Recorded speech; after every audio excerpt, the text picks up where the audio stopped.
Alright, so we are here and it's fight night. Let's do this. So we got O'Shaquie Foster, Stephen Fulton. Here goes my fight prediction. For this fight, excuse me, I got something in my eye. This is wild. But while I'm over here trying to get this shit out of my eye, like, subscribe, and share for more videos like this. Can I see? Not really, but we just gonna make it do what it do anyway, because I really don't got time for all the bull crap. So, O'Shaquie Foster, Stephen Fulton. Here's what we're gonna do. We'll do a little bit of back history on each fighter, how we got to this junction, and we'll do our final prediction. So, O'Shaquie Foster, he has 2 belts. That's because he's a 2-time champion at 130 pounds. Now, O'Shaquie Foster, excuse me, he's been on the quest of a road warrior. I like how that sounds, the quest of a road warrior. Always had things against him. Goes in there, gets his work done on the road, regardless of what the circumstances is. His last fight had a little bit of test of redemption after a controversial loss where he clearly won.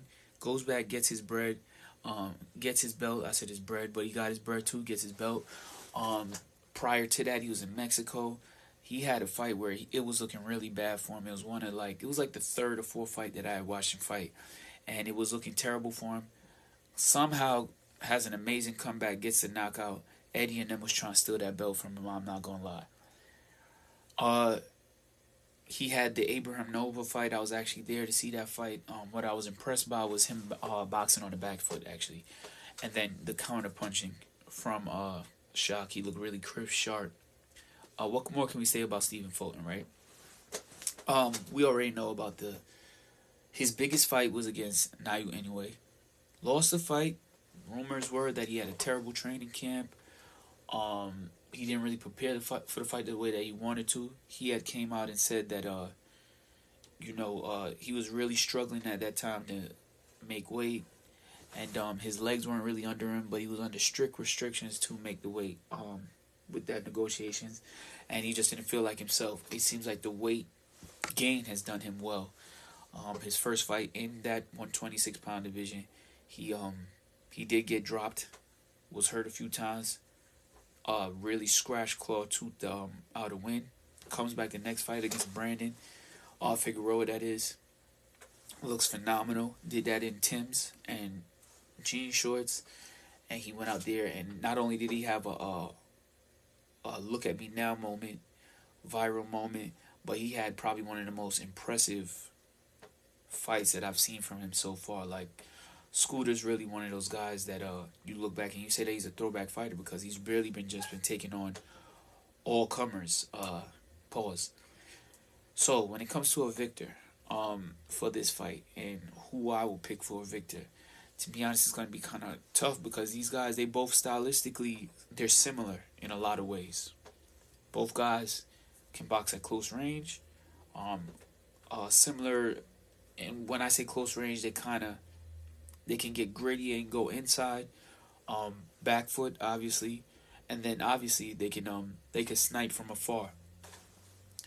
So this is just all about preference, to be honest. When it comes to this fight, it really is about preference. Depends on which fighter you like, what fight style you like, and it all depends on who's first in this matchup. If I pick a victory for Fulton, it would be due to his jab. I think if he jabs, and it's the same crisp jab. He has a crisp jab. He has a really good jab.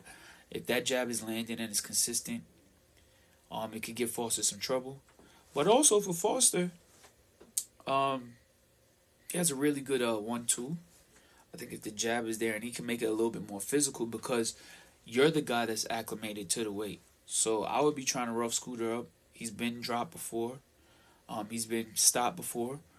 So I would try to wear him down. There was controversy yesterday. So why not go for, a more rougher physical fight? You at home, you in Texas. They say there ain't no hoes there. So you let them know there ain't no hoes there. For this fight, though,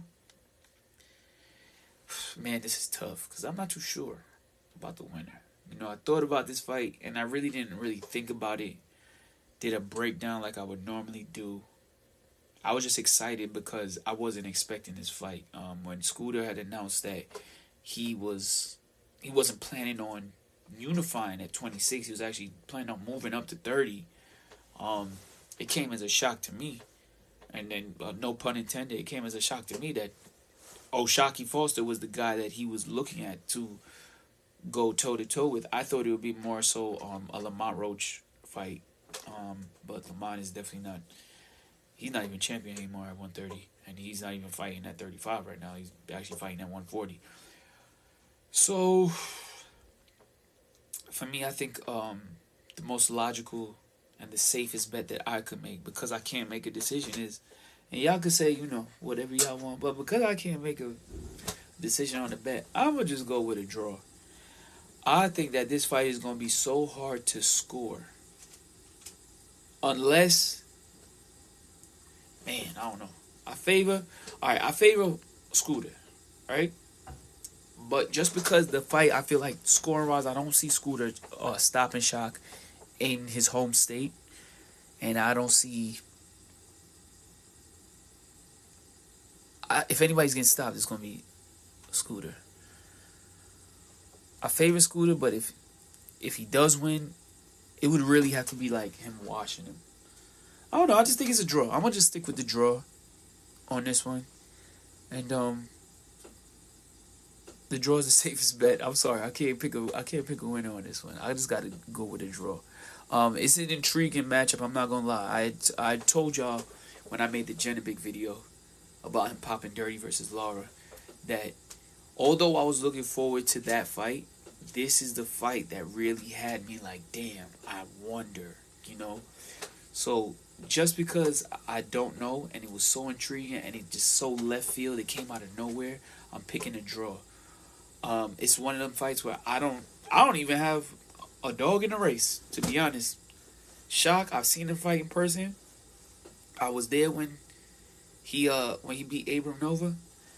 I was at Scooter last fight where he literally outclassed Brandon. He had the whole crowd upset with him. He had the whole crowd upset with Brandon. It wasn't even him, because Brandon didn't do anything. He just neutralized his whole game, his game plan and his attack. Scooter's really impressive. Shock is impressive. These are the type of fights that we kind of really need.